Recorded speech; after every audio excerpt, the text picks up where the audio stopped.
entire career has been spent here in Wilmington. I started in weather service at the Wakefield, Virginia office as an intern there, and then moved down here where I spent the rest of my career. I love it here. They're going to bury me here one day. It's a really great place. But, my background from Hickory, North Carolina, the western part of the state is where I grew up, and I went to UNC Asheville for my meteorological education. And it's been wonderful to stay almost in North Carolina my entire life. But for those who don't know about the National Weather Service, what are we? What is this organization? We're the part of the federal government charged with basically being a weather first responder. When there are tornadoes, when there are hurricanes, flash floods, any sort of severe weather that threatens life and property, that's our job to provide as much warning, as much lead time as we can. And all of our products, everything, all of our forecasts and products and warnings are freely available to everyone through the internet, through weather radio. We send it out to everyone simultaneously with no charge whatsoever. It's a taxpayer-supported service, so everyone pays about $1 a year, I think it is.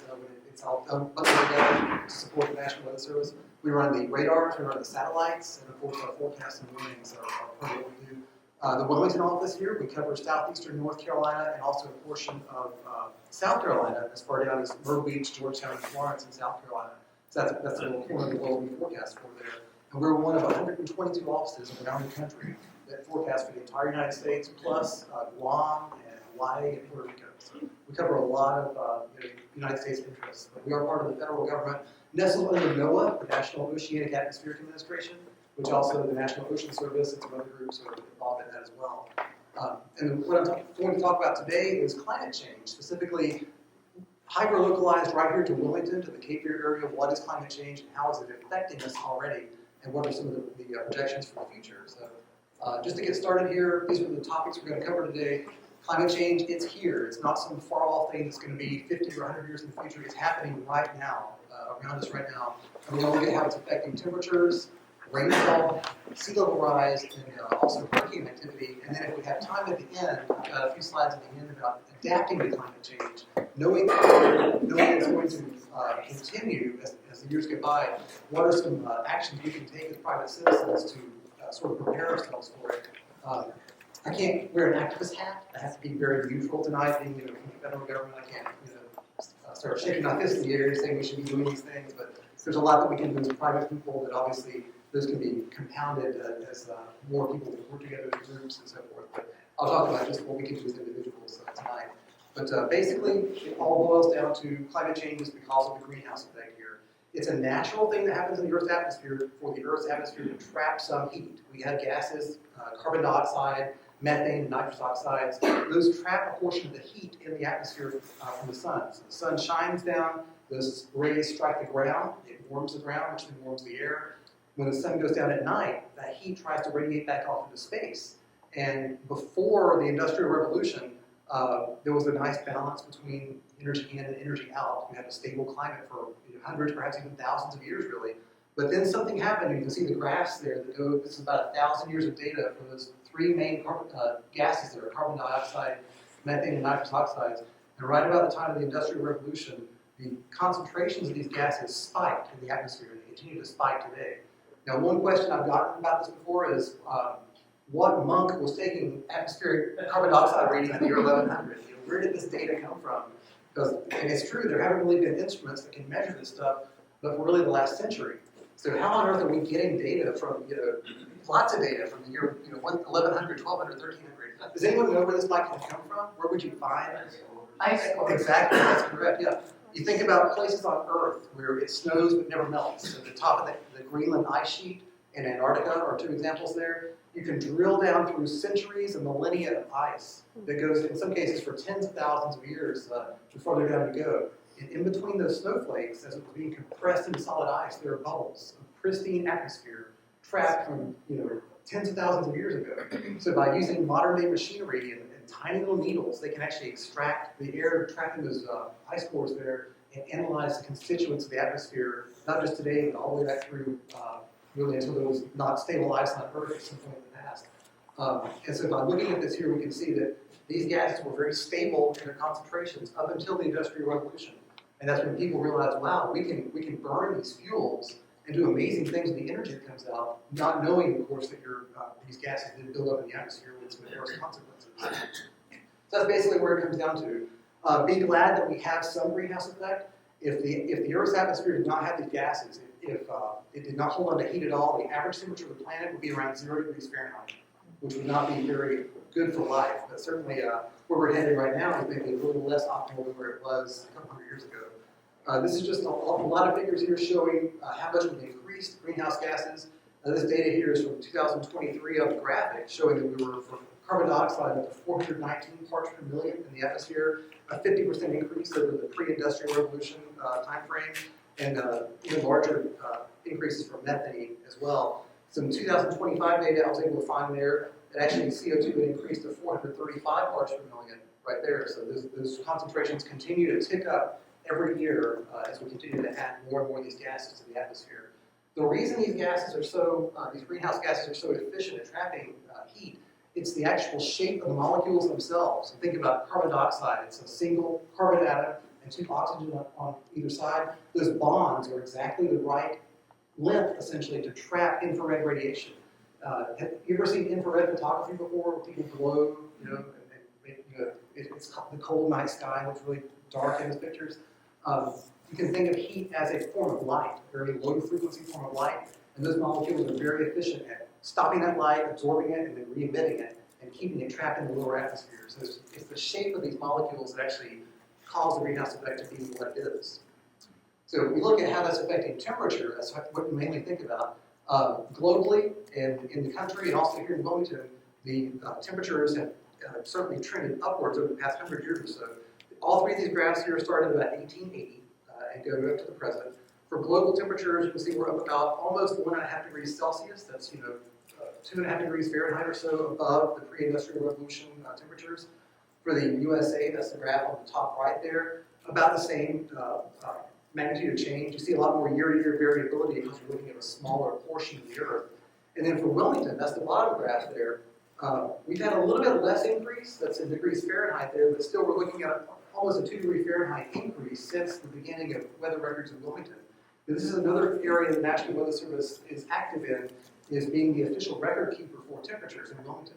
Every day we record not just hourly temperatures, but the day's high and the day's low.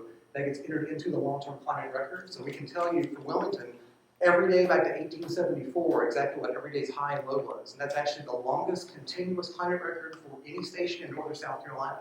So we're very proud to have over 150 years of data right here in Wilmington. But by looking at that data there, we're able to see that climate change is not just a global phenomenon, it's happening right here in Wilmington as well. Our temperatures are rising also. It's a little odd to give that talk after the weather we just had here the last 2 or 3 weeks or so.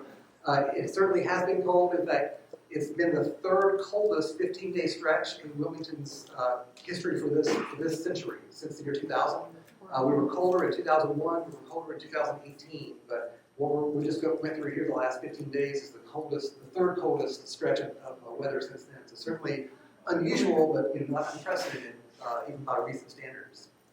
So about 2 degree temperature rise since the year 1900. Most of that has happened really since the year 1980.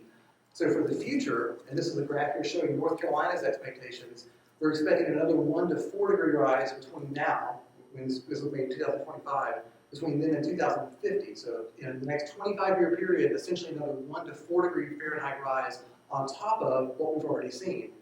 And everything we've talked about so far has been average temperatures. And when an average is just you take the day's high, the day's low, you average them together, you get a single point for that day. You do that over a span of an entire year, you get an average temperature for the year. So we talk about averages there, but there's probably a better way to show your impacts than just talking about averages. And what I did here is I took just a random assortment here of August 2022 days. I took 2 weeks basically of temperatures there from August 2022. And I've got a Connect 4 board there. I'm not going to Connect 4 on it, but I'm going to use this board to sort of show how we can arrange this data to sort of show some trends and maybe look at it in a nice statistical sense. So I'm going to ask the computer nicely here to arrange these by columns. So every day's temperature is going to go into a column based on a whole range there. So you can see as we let this process go here, there's a nice cool day in August. 80 degrees is not too bad for August. But you see there's a few days you're getting up there in the upper 90s. That's a little worse. Let these all get sorted here.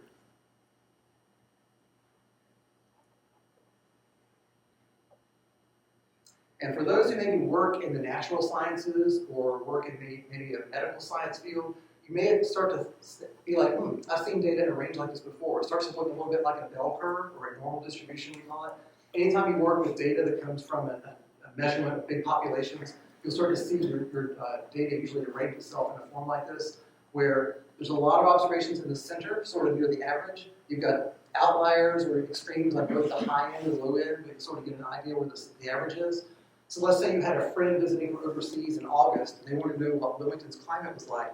You could send them this picture here. They would say, aha, I see you have a lot of days in the upper 80s or low 90s for highs, a few days up in the upper 90s, a few days down in the low 80s. I don't see any 140s on here. I don't see any 40s. So I know not just what the average is, but what the normal distribution is around that average. So you can get a lot of information from a graph like this. So that was just for a random 2-week period in August of 2022. If we look at this over a longer time frame, let's say like a 2-decade period here, this is 2004 through 2024 for Wilmington, so essentially 2 decades worth of high temperatures recorded right here in Wilmington, and that's the exact same idea that we're looking at for a 20-year period. The center of that distribution right there is 88.7 degrees, which is pretty much our average high temperature in Wilmington during the summertime. You can see a few days way up on the far right end there that are 100 degrees or hotter. You see a few that are way down on the cooler end that are actually in the upper 60s or low 70s. So, quite a bit of spread there, but most of the days are clustered near that midpoint there. 88.7 degrees is the midpoint. Now, what if we compare this to some of the data recorded in Wilmington very early on in the city's history? I mentioned we have data from the 1870s. Let's go way back and look at 1880 to 1900. That's the blue curve up here. It's the exact same period of time, about 2 decades, but you notice the entire curve is shifted toward the cooler end there. Or conversely, you could say that our more recent data is shifted toward the warmer end there. So in the late 1800s, the average high temperature was 85.8, and now more recently 88.7 for summers. So you're looking at a graphical representation of climate change in that one picture right there. You've taken that same bell curve, that same normal distribution, and you've shifted it toward the right, with, all due to climate change. So almost every city you're going to look at in the United States, and most cities around the world, you're going to see a similar type of move. The magnitude of that change may be different, but the fact that most places are shifting toward a warmer and warmer climate, you're going to see this replicated at almost every station around the world, certainly. So that's one way we can look at climate change there. Now, it's not the averages again, I'll talk about averages again, that have the big impacts. It's your extremes. So let's look at some extremes here. Let's look at 95 degrees. That's sort of the day when you get to 95 degrees, I don't like to mow grass anymore. So in the 1800s, about 4% of days in Wilmington would have a temperature of 95 or hotter in the summer, about 4%. Well, more recently, that's now gone to about 10%. That's literally a 2.5 times increase for these 95-degree days. It's where it's hot, you throw some humidity on top of that, it can be a dangerous situation if you're outdoors for a long time. So 95-degree days are now 2.5 times more frequently occurring due to climate change than it would have been 100 years ago. Well, how about let's go even farther out on that curve. Let's go to 100 degrees. This is where you throw some humidity on that. It's dangerous for everyone. This is when we issue those excessive heat warnings. We're warning people to stay inside during the hottest part of the day. Still very rare. It makes about 0.5, about 0.5% of days in Wilmington reach 100 degrees during the summer. But if you look at the late 1800s data, it was 0.1%. So it's now 5 times more likely that Wilmington on a summer day will reach 100 degrees than it would have been in the late 1800s. So again, climate change having an impact there by making your extremes happen more frequently than they would have 100 plus years ago. Now the all-time high temperature for Wilmington, which happened exactly one time in our history here, 104 degrees. And it's not even really on the graph. 104 would be right about there somewhere. It happened one time back in 1952, I believe it was, June of 1952. At some point in the future, as this curve continues to walk its way toward the right, toward the warmer end, we may see 104 happen again, and then 105 and 106. At some point, those become statistically possible. I don't know that our climate in the past would have really supported that, but it may in the future as this curve continues to walk its way toward the right there. And so then you have to start asking yourself, if extreme heat does become more common, how can society cope with that? And there's a lot of ways it can impact this. The first one, the most direct one, is human health. Already, government statistics show that about 600 fatalities a year occur in the United States due to extreme heat. If we see extreme heat occur more and more often, that number will certainly increase. There's the physical infrastructure around us, the roads and the bridges, and the built-up things that make life possible. they're engineered to expand and heat. When they build, you're going down the interstate, you hear that thump, thump, thump, the expansion joints that are in the concrete. Those are designed with the idea that temperatures change from summer to winter and you have to build enough expansion in. But what happens if you have temperatures that have never been planned for? Well, look at what happened in the Pacific Northwest back in June of 2021.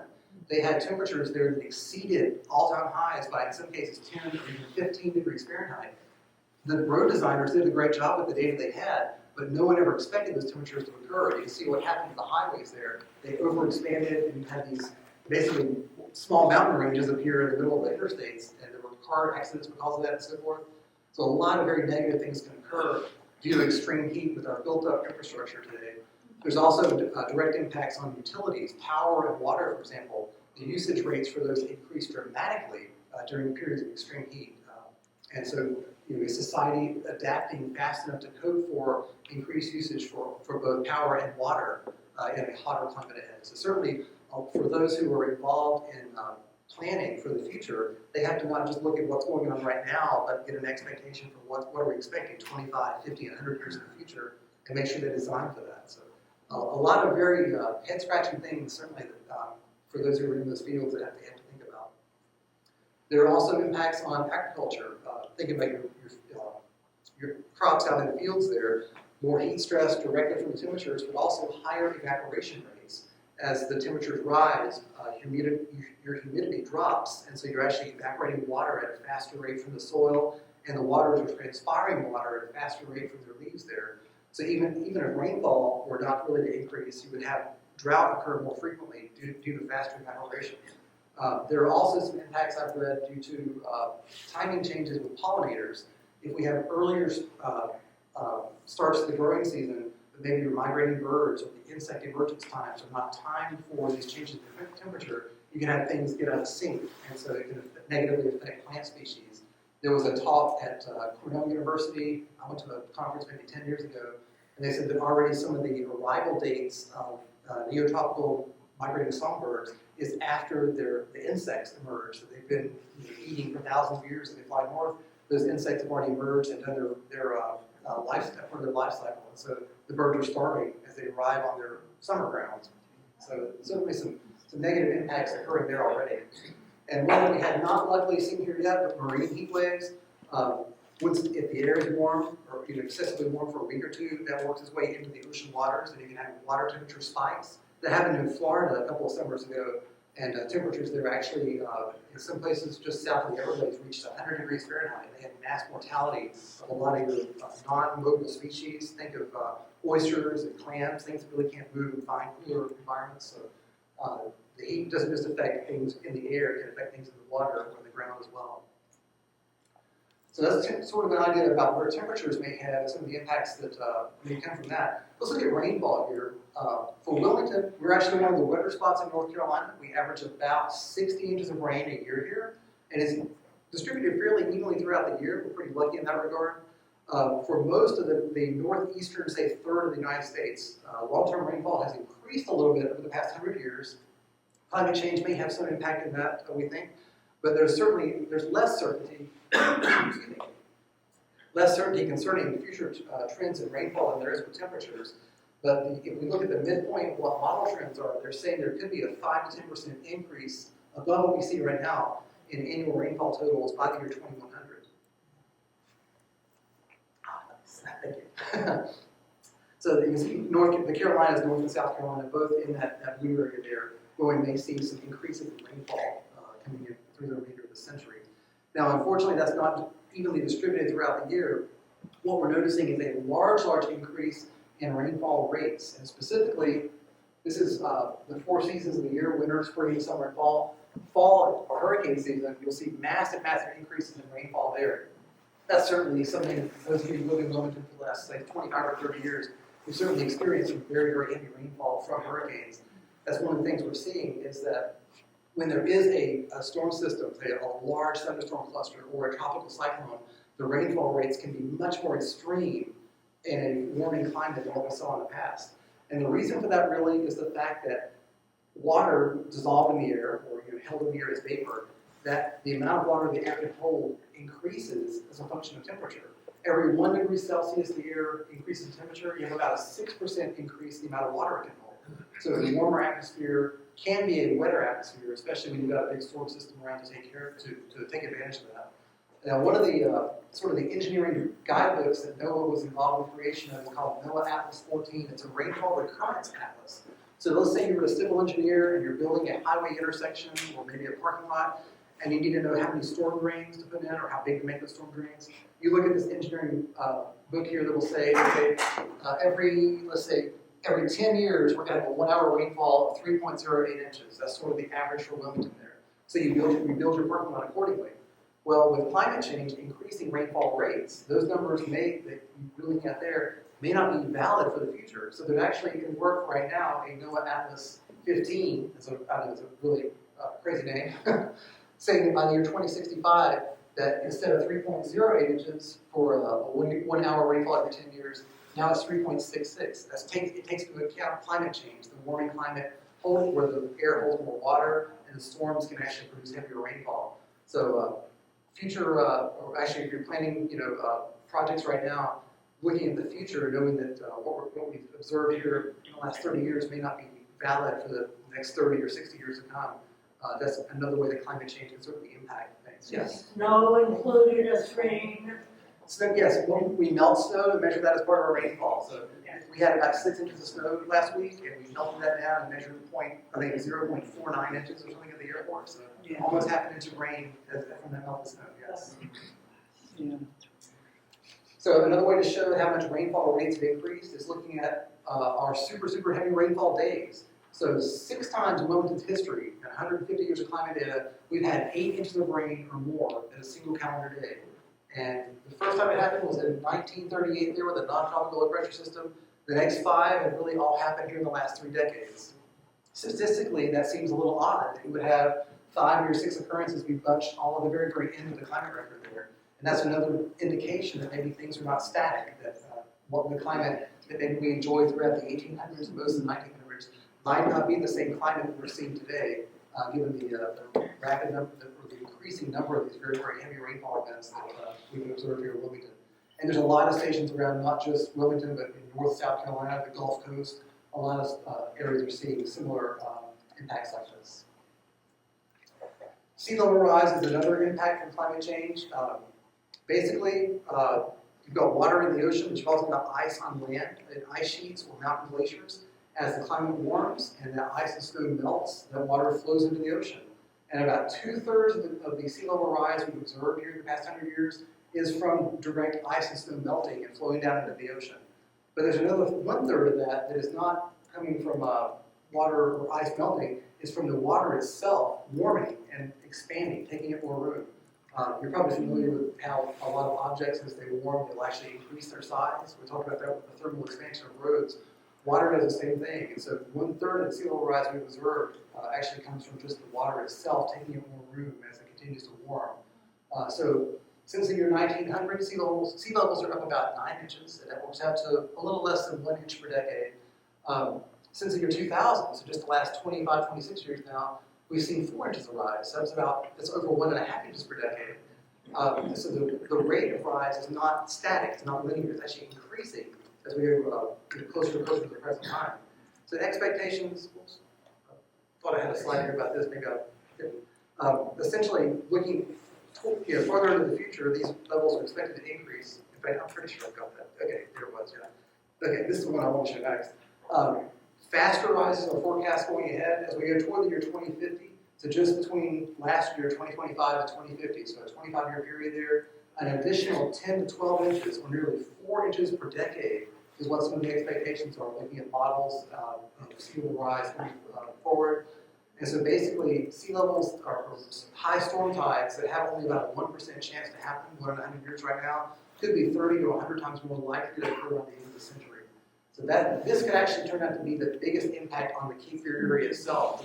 Temperature certainly rising, rainfall becoming heavier and more chaotic, but sea level rise has the biggest impact, I think, potentially to affect property and civil infrastructure and so forth around Wilmington as we move forward there. And this is one thing that even if we were to somehow get a handle on the carbon dioxide and methane going into the atmosphere and arrest that rate of air temperature rise, the oceans are still at such a disequilibrium with the air. They're still soaking up so much heat out of the air right now that they're going to continue to rise in temperature for possibly centuries to come. So I think that this is probably more baked into the cake than any of the other things I've talked about. That we're going to continue to see sea levels rise tremendously through the end of this century and perhaps even beyond, with some big, big impacts, I'm afraid, on our infrastructure. If we look at the highest water levels for Whitesville Beach and also for the Cave River in downtown Wilmington, you'll see some big names in this list here that certainly make sense. Hurricane Hazel shows up on both lists. That's no surprise at all. Hurricane Fran and Florence are on the list there as well. But you'll see some storms that you're like, like Isaias back in August of 2020 for the Cave River.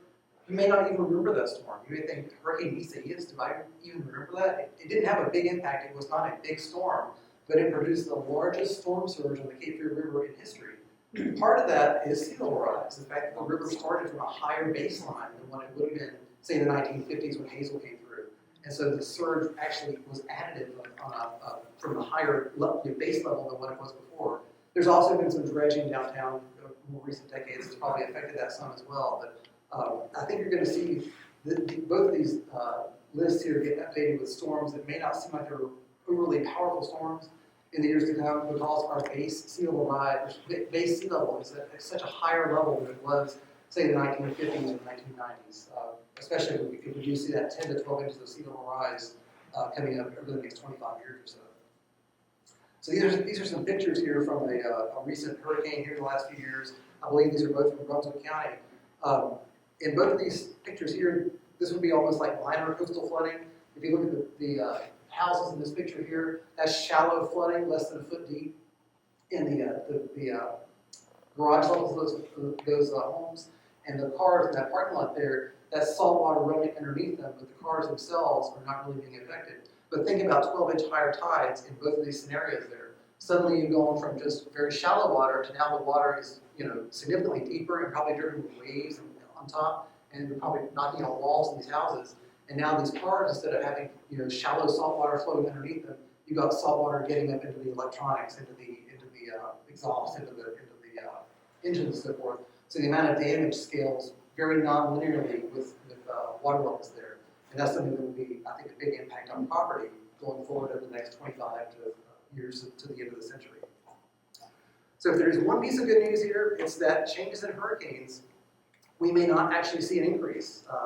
That's very positive news, isn't it? Because I know this area has certainly been dealt a number of serious blows of hurricanes the last 30 years. The total number of Atlantic tropical storms and hurricanes may actually decrease in the years ahead. Now, not all models show this. The idea is certainly sound, though. It's that wind shear, which is the change in wind direction and speed with altitude, may actually increase in the years ahead across the tropics and subtropics, making hurricanes harder to form. So even though the ocean is becoming warmer and the air is becoming warmer, it may be harder. The conditions to get those tropical storms and hurricanes to form may become less so than what we've seen here in the last century. So the average model solution here is for about a 15% decrease in the total number of Atlantic tropical storms and hurricanes. There is a negative in this, though. The warmer atmosphere means that when you do have a tropical storm or hurricane reach your area, with the atmosphere being warmer and holding more moisture, your rainfall rates certainly could be higher than what we've seen in the past. And just think about Hurricane Florence back in 2018, that's sort of the poster child for what a hurricane can do given very, very humid air mass there. We had upwards of 40 inches of rain measured at 2 locations near Elizabethtown. I believe there was a 40-inch total near Jacksonville, North Carolina. And those numbers are just absolutely insane. To think about the highest that had been seen anywhere in North Carolina with a tropical system prior to that was in the 20s. So to exceed that by such a large amount is really, really kind of insane.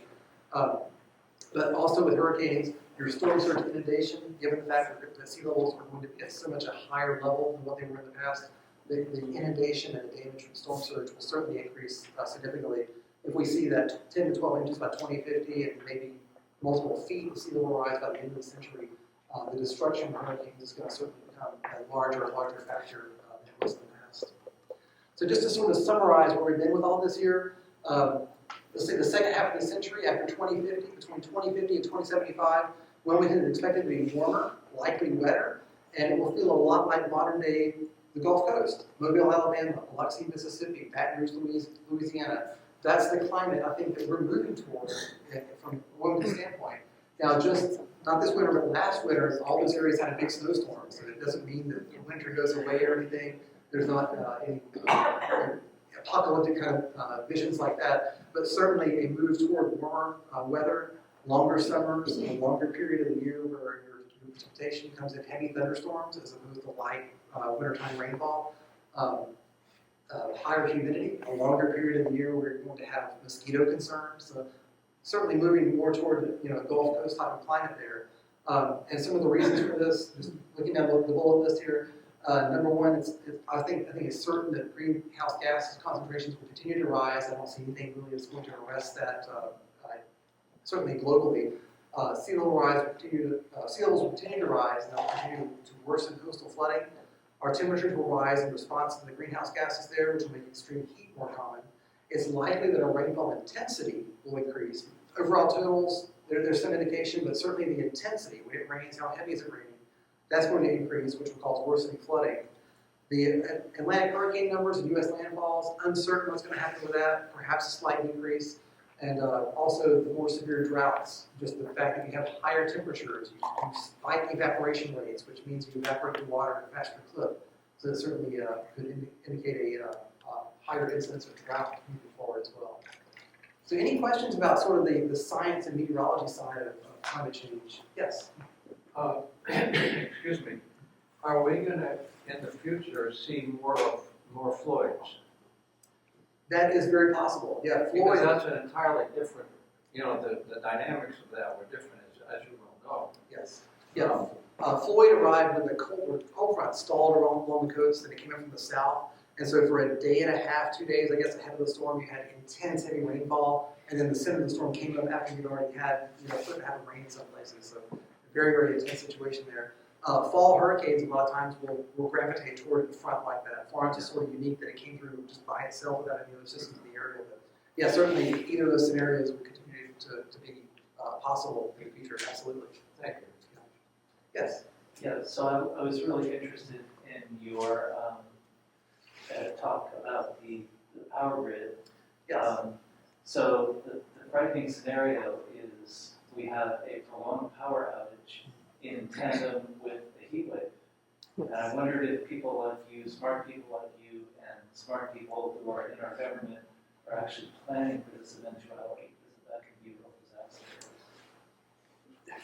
disaster. From my job, I haven't heard of anything about plans like that, but I'm in the far off corner of meteorology. I don't hear about power grid planning. The Department of Energy maybe has some ideas about that. Maybe they're working in hands with the Duke Energy and the power grid operators, but I'm not sure. There's a book called Ministry for the Future. I don't know if you've ever heard of it. I have not. Where the first 50 pages or so describes what could happen. Interesting. It's really frightening. Yeah. Certainly, I have heard of stories in cities globally with power outages during a heat wave, and the impact on human lives can be really severe, certainly. So that's certainly an issue. Yes? You mentioned when we were talking about the Cape Fear River, Yes. you just briefly mentioned something about dredging. Yes. And there's plans to do more of that. I've heard. What's the impact on that? Because you had certain levels that really rose quite a bit. Right. So in incremental steps over the past 100 years, there's been dredging on the Cape Fear River where they remove material from the center of the channel to make a deeper channel for larger ships to make it up to Wilmington. And what that does is the river downtown is very close to sea level. The surface elevation of the water there moves up and down twice a day with the tides. When they remove material and make a deeper channel, it allows the high tides to surge upstream with less friction, basically less force stopping them. And so you have a larger tidal range. I believe it was several years ago, I believe he retired since there was a Captain Braxton who was he was the head of the USS North Carolina Battleship Memorial. And he said that they had records that go back into the 1870s there with tides, which predates anything we have by a significant margin. And the tidal range, on average, from high to low tide downtown at the time was about 2 feet. And today it's about 4.5 to 5 feet. And that reason is because of dredging. It removes so much material, created such a deep channel to the ocean that the high tide can surge upstream with much less resistance than they would have 100 years ago. So that's part of the reason that we're seeing there's a larger incidence of the flooding downtown. Certainly, the base level, the sea level itself rising, 9 inches over the intervening 100 years certainly is playing an impact in that, and will play a larger impact as the years go forward. When you see the coastal flood advisories come out for the Cape Fear River, that's a product we issue, and we see levels going to go above, I think it's 5.5 feet, is our coastal flood threshold downtown. That's where water starts to spill over onto Water Street, and also before the modifications at the Battleship, that was when they got water in their parking lot. They've done some work since then to try to alleviate that on their side. Of course, then if you couple a storm with that, Yes. and you have downflow from inland, let's say, many counties of drainage, Yes. hitting this ocean water coming in, the flooding will get a lot worse. That is one of the eventualities that we're looking at, yes. We've never seen what we consider a major flood downtown yet. I believe the level we've sort of established is about 10 feet above mean level of water. But that would be water several feet deep in all the first floor shops along Water Street, for considerable distance there. So that's something that with sea level rise could become more possible than it is certainly today. Yes? 2 questions. One, I was really interested in the graph that you provided that showed the temperature changes. And I thought that I noticed that the lower temperatures had more instances of the lowest lows in addition to the high temperatures having the highest highs on the graph. So in the, I guess 1880s, the lowest temperature in August was 60 something, but there were lower temperatures in the more recent data. Do you anticipate sort of more